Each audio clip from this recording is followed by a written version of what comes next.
आज सड़क सुरक्षा मास राज्यस्तरीय कार्यक्रम उद्घाटन करेंगे मुख्यमंत्री मोहन चरण माझी।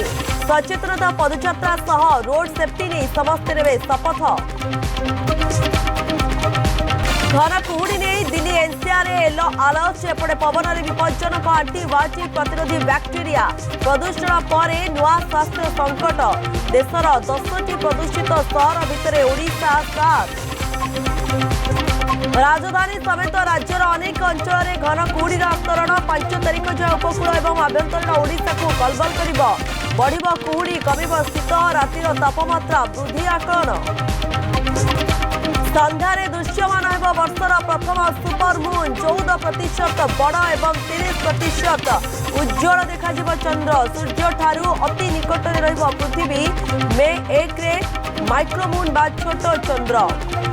आज पवित्र पौष पूर्णिमा श्रीमंदिर में देवाभिषेक सुनावेश दर्शन देवे ठाकुर। संध्यारे महोदधि आरती गंगारू आरंभ कर देशर विभिन्न पवित्र नदी में स्नान।